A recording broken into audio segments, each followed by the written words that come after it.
Innal hamdalillah nahmaduhu wa nasta'inuhu wa nastaghfiruhu wa natubu ilaihi wa na'udzu billahi min shururi anfusina wa sayyiati a'malina. May yahdihillahu fala mudilla lahu wa may yudlil fala hadiyalah. Wa asyhadu an la ilaha illallah wahdahu la syarika lah wa asyhadu anna Muhammadan abduhu wa rasuluhu la nabiyya ba'dah. Ya ayyuhalladzina amanu taqullaha haqqa tuqatih wa la tamutunna illa wa antum muslimun. Fa inna asdaqal hadithi kitabullah wa khairal huda huda Muhammadin sallallahu alaihi wasallam wa syarrul umuri muhdatsatuha wa kullu muhdatsatin bid'ah wa kullu bid'atin dhalalah wa kullu dhalalatin finnar. Ma'asyiral muslimin, usikum wa nafsi bittaqullah faqad fazal muttaqun. Sungguhnya di antara karunia dan anugerah yang besar adalah berumah tangga dan merasakan ketenangan dalam rumah tangga. Allah menjadikan ketenangan dalam rumah tangga adalah salah satu dari tanda-tanda kebesaran Allah. Wa min ayatihi an khalaqalakum min anfusikum azwajan litaskunu ilaiha wa ja'ala bainakum mawaddatan wa rahmah. Inna fi dzalika laayatin liqaumin yatafakkarun. Dan di antara tanda-tanda kebesaran Allah adalah Allah menjadikan untuk kalian dari jenis kalian istri-istri kalian yang kalian pun condong kepada mereka. Dan Allah jadikan di antara kalian mawaddah, kasih sayang, rahmah. Ya. Sungguhnya yang demikian itu ada tanda-tanda kebesaran Allah bagi orang-orang yang berfikir. Karena ini adalah karunia Allah Subhanahu wa taala yang tidak semua orang mendapatkannya. Betapa banyak orang belum mendapatkan pasangan, betapa banyak orang tidak berkeluarga, betapa banyak orang yang keluarganya kemudian hancur dan demikian seterusnya. Maka nikmat yang besar, nikmat ketentraman dalam keluarga hendaknya kita jaga. Oleh karenanya beberapa nasihat yang saya sampaikan kepada kita para lelaki untuk menjaga kebahagiaan yang telah Allah berikan kepada kita, kenikmatan yang Allah berikan kepada kita dan masih banyak orang tidak mendapatkannya. Allah berfirman mengingatkan kita semua, wa ashiruhunna bil ma'ruf. Pergaulilah istri-istri kalian dengan cara yang baik. Fa in karihtumuhunna, kalau kalian membenci mereka, fa asa an takrahu syai'an wa yaj'alallahu fihi khairan katsira. Bisa jadi kalian benci sesuatu, maka Allah jadikan di balik kebencian kalian tersebut banyak kebaikan. Ayat ini mengingatkan kepada kita bahwasanya wanita tidak sempurna, pasti ada hal yang tidak kita sukai. Dan Rasulullah SAW telah mengatakan, istausu bin nisa'i khaira, hendaknya kalian berbuat baik kepada wanita. Fa innal mar'ata khuliqat min dhila, karena wanita diciptakan dari tulang rusuk. Wa inna a'waja syai' fi dhila a'lahu, dan yang paling bengkok dari tulang rusuk adalah bagian atasnya. Fa in dhahabta tuqimuhu kasartahu, kalau kau ingin luruskan tulang rusuk tersebut kau pasti akan mematahkannya. Fastausu bin nisa'i khaira, maka berbuat baiklah kepada para wanita. Di sini Nabi ingatkan bahwasanya wanita tercipta dari tulang rusuk. Secara tabiatnya ada kebengkokan dalam dirinya. Bahkan Nabi berkata, fa inna a'waja syai' fil dhila a'lahu, yang paling bengkok dari tulang rusuk adalah bagian atasnya. Sebagian ulama mengatakan lisannya. Kita dapati pada lisan wanita ada kebengkokan-kebengkokan, ucapan-ucapan yang tidak benar, yang tidak lurus, yang menyakitkan hati dan yang lainnya. Maka ketahuilah itu kodrat wanita. Maka seorang laki jangan fokus pada kesalahan-kesalahan wanita. Itu kodratnya. Kita berusaha perbaiki dengan cara yang lembut. Jangan dipaksa, nanti akan patah. Karena tidak mungkin dia akan lurus. Oleh karenanya Rasulullah SAW mengatakan, la yafraq mu'minun mu'minah in kariha minha khuluqan radhiya minhal akhar. Janganlah seorang suami yang mukmin membenci istrinya yang mukminah. Jika ada perang yang dia tidak sukai, maka dia akan ridha dengan perangai yang lain. Istri kita pasti punya kekurangan, tapi jangan kita fokus pada kekurangannya. Ingatlah kebaikan-kebaikannya. Dialah istri kita, dia yang telah menemani kita dalam kehidupan susah, dia yang mau menerima ketika kita masih tidak punya apa-apa. Dialah yang mengandung anak-anak kita, dia yang merawat anak-anak kita, dia yang membuat kita bisa menyalurkan hasrat dengan cara yang halal. Dia yang merawat kita ketika kita sedang sakit. Dia yang rela meninggal kehidupan nyamannya bersama orang tuanya untuk tinggal bersama kita, dan masih banyak kebaikan-kebaikannya yang perlu kita renungkan sehingga kita bisa melupakan kekurangan-kekurangannya. Perkara berikutnya yang harus kita ingat, wahai para lelaki, bahwasanya dalam berumah tangga hendaknya kita tidak terlalu detail dalam segala perkara. Tidak semua kejadian kita tanyakan kepada pasangan kita. Disebut oleh para ulama dengan akhlak at-taghaful. At-taghaful yaitu pura-pura tidak tahu padahal mengerti, padahal mengetahui. Tidak semua permasalahan kita tanyakan.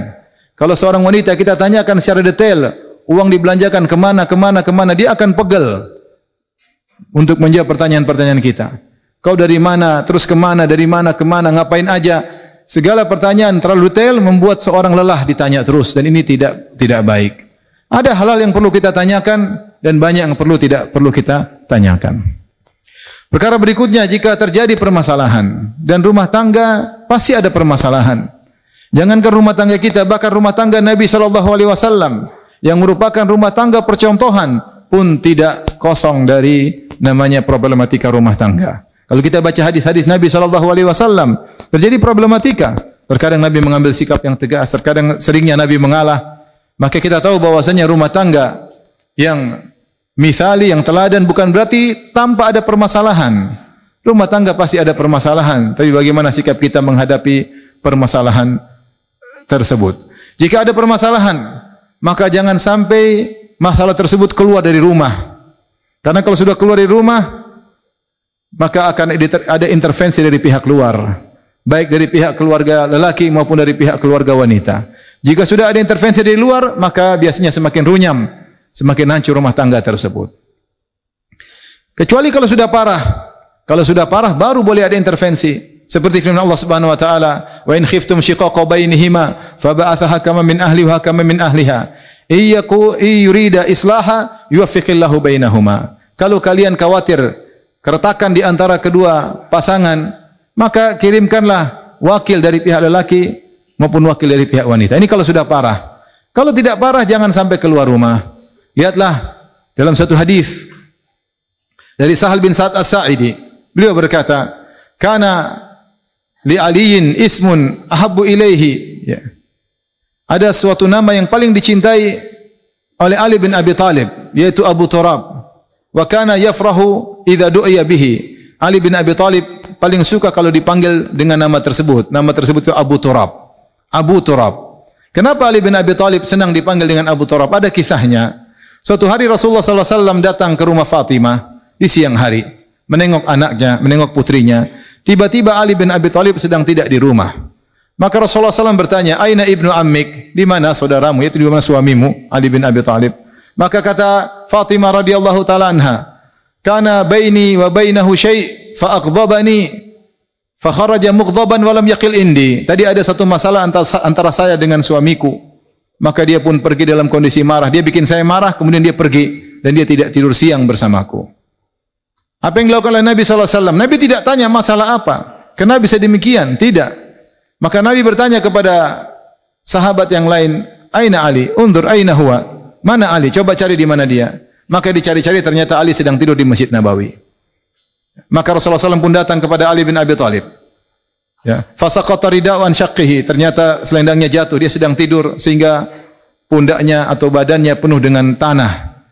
Famasaha at-turab an jasadihi bi yaminihi. Maka Rasulullah pun mengusap tanah dari jasadnya Ali bin Abi Thalib sambil berkata, "Kum Abat Turab, kum Abat Turab." Wahai Abu Turab, itu wahai orang yang ada tanah di badannya, bangunlah. Wahai ada orang yang ada tanah di badannya, bangunlah.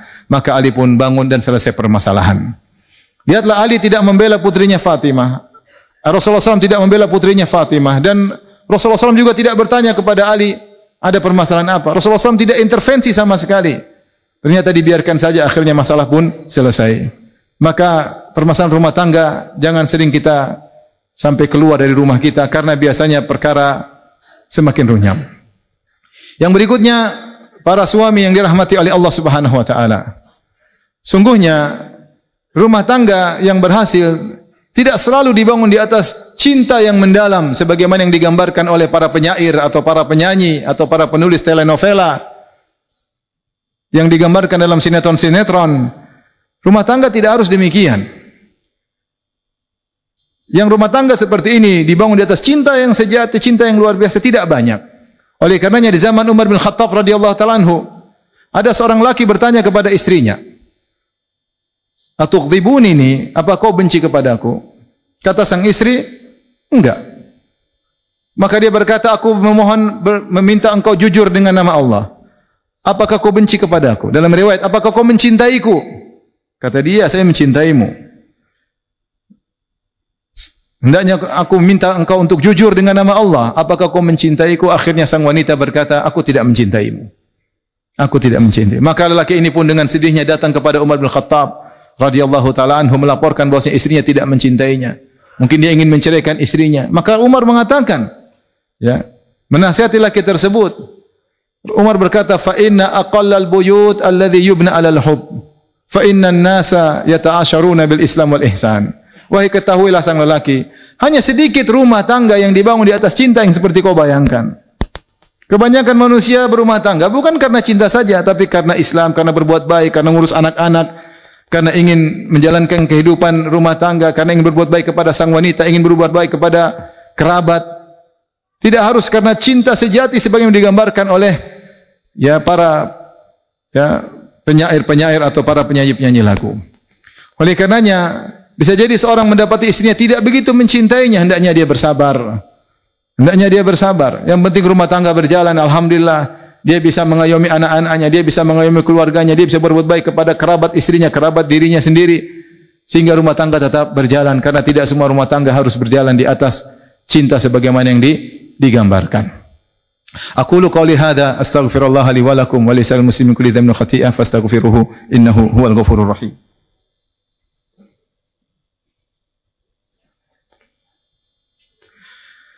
Alhamdulillahi ala ihsanihi wa syukru lahu ala taufiqihi wa amtinanihi wa asyhadu an la ilaha illallah wahdahu la syarika lahu ta'ziman li sya'nihi wa asyhadu anna Muhammadan abduhu wa rasuluhu da'ila ridwanihi. Allahumma salli alaihi wa ala alihi wa ashabihi wa ikhwanihi.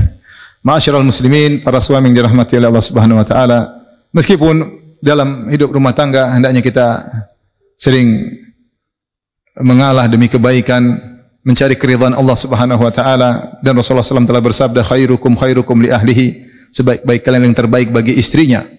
Semakin kita terbaik bagi istri, maka semakin kita mulia di sisi Allah Subhanahu wa taala. Meskipun demikian, seorang harus memiliki qawamah, yaitu pemimpin, memiliki sifat kepemimpinan di rumah tangga. Jangan sampai terbalik, dia hanya tunduk dan takut kepada istri. Karena seorang suami jika tidak memiliki sifat qawamah, maka rumah tangga tidak akan bisa berjalan. Sehingga wanita, istri semakin parah, semakin jauh dari Allah, semakin bermaksiat. Oleh karenanya Allah sebutkan dalam Al-Quran kisah tentang Imra'atul Aziz yang konon namanya Zulaikha. Ketika dia mendapati suaminya tidak memiliki sifat qawamah, kurang memiliki rasa cemburu, maka dia berani menggoda Yusuf, orang pekerja di rumah. Dia berani menggoda Yusuf. Demikian juga bahkan ketika ketahuan suaminya tidak marah-marah, bahkan hanya mengatakan kepada Yusuf, Yusuf fa'arid an hadza, wahai Yusuf lupakan hal ini, jangan sampai berita ini keluar dari rumah. Wastaghfir li dzambik, dia hanya berkata kepada istrinya, kamu minta ampun. Tidak ada perbuatan tegas, tidak ada sikap tegas. Kenapa? Dia lemah. Lemah sebagai suami. Karena istrinya tahu suaminya lemah, bahkan istrinya pun nekat manggil para wanita di Mesir untuk melihat Yusuf. Bahkan dia nekat bercerita bahwasanya dia cinta kepada Yusuf. Kenapa? Karena dia tahu suaminya lemah. Oleh karenanya, meskipun kita sayang kepada istri, meskipun kita sering mengalah kepada istri, jangan sampai kita membiarkan istri kita terjerumus dalam maksiat. Tetap kita tegur kalau mereka, para istri bersalah dengan cara yang lembut, dengan cara yang baik. Jangan sampai seorang biarkan istrinya bermaksiat, berjalan di luar dengan terbuka auratnya. Dia biarkan saja. Ya. Dibiarkan istrinya dipandang oleh banyak lelaki.